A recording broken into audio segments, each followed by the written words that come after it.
Welcome to Rich Tribe. I'm Richard, and today we are on a mission to completely shift your mindset. We're going to take you from being a lifelong consumer straight into being a lifelong investor. So stick with me until the very end of this explainer because we're looking at money the exact way millionaires do. We're pulling back the curtain on how you can build real, sustainable wealth. And spoiler alert, it's not about striking it rich overnight. It's about fixing those invisible, everyday habits that are literally holding you back. Well, let's get right into it. Think about this for a second. According to recent data, nearly a third of Americans have $100 or less in their savings account. I mean, that's literally one unexpected bill away from a full-blown financial crisis. Well, to be fair, Richard, how can the average person possibly save right now? I mean, the cost of living is sky high. People are living paycheck to paycheck. Honestly, it feels kind of impossible. Right, and that is the exact question we have to tackle today. It absolutely feels impossible when you're stuck in that cycle. But the real secret?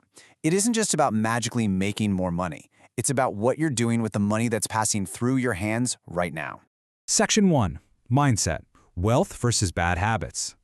So wait a minute, are you saying that saving money is really just about ruthlessly cutting our expenses and restricting ourselves from enjoying life? No, not at all. Actually, scratch that. It's really about behavioral discipline, and that starts directly with the psychology of money. The biggest illusion we absolutely need to shatter today is the idea that wealth is just having a huge salary. It's not.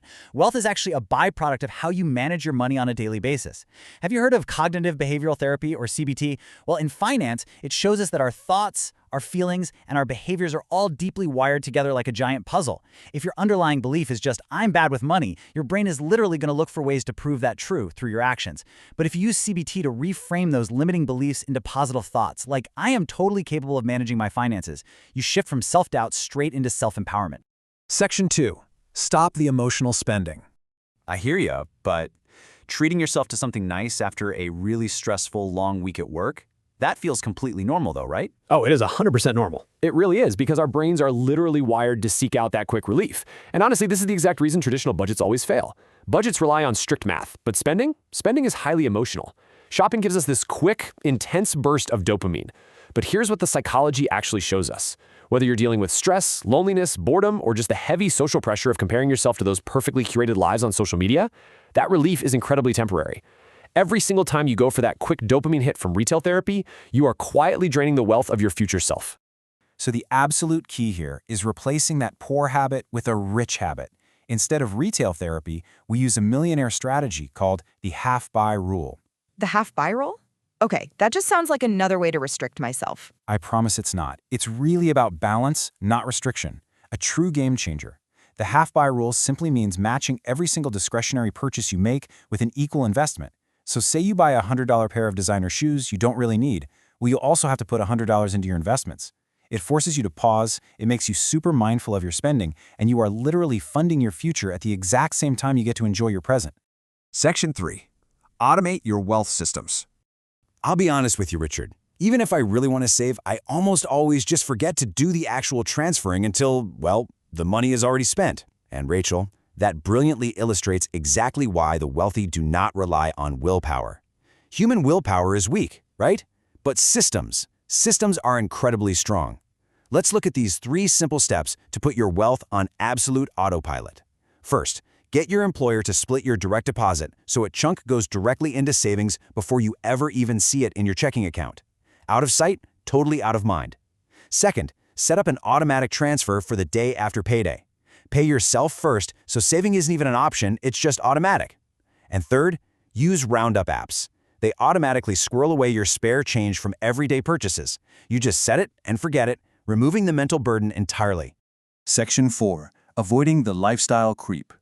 Okay, so what am I supposed to do when I finally get that promotion or a raise? Am I not allowed to upgrade my life at all? You absolutely can upgrade, but you've got to watch out for a very silent wealth killer: lifestyle creep. As your income goes up, your temptations are going to grow right along with it. To fight this off, you need to implement a strict 24-hour waiting period for any non-essential purchases. And during that pause, ask yourself this one specific question: is this purchase a necessity, or am I just keeping up appearances?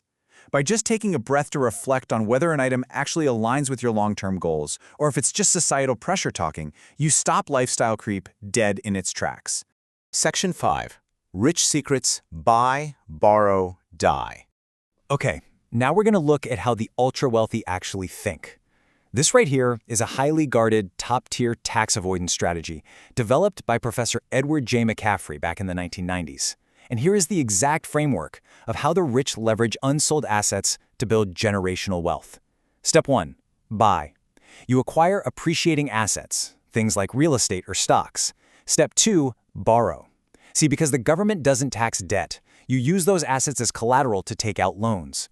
This gives you tax-free cash without ever triggering capital gains taxes from actually selling the asset. And step 3, die. I know it sounds intense, but when you pass away, the assets go to your heirs with what's called a step-up in cost basis. This basically means they completely avoid the massive capital gains tax that would have been due, and they can just use a portion of those assets to pay off the initial loans. The whole shebang is passed on intact.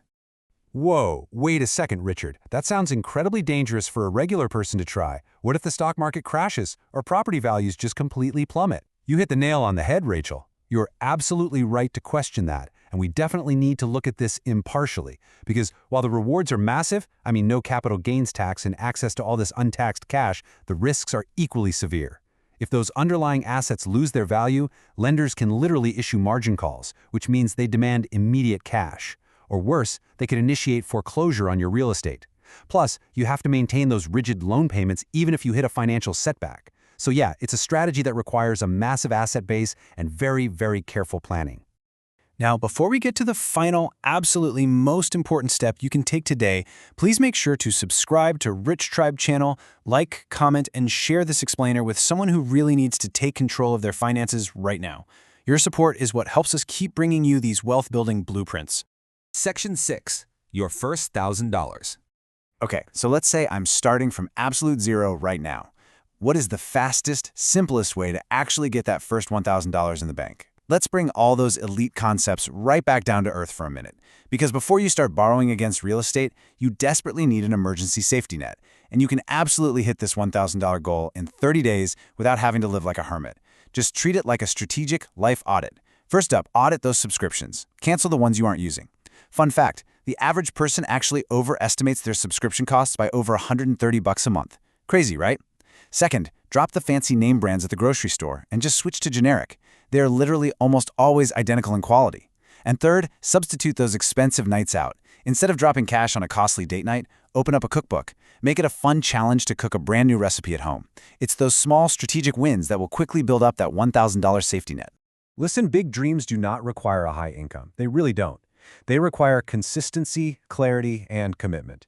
If you can just build the discipline to save, automate your financial systems, and recognize your own emotional triggers, well, true wealth is just a matter of time. So I'm going to leave you with this one thought to chew on. What is one small money habit you will change today to fund the future version of yourself? Think about it, take some action, and we will see you next time on Rich Tribe.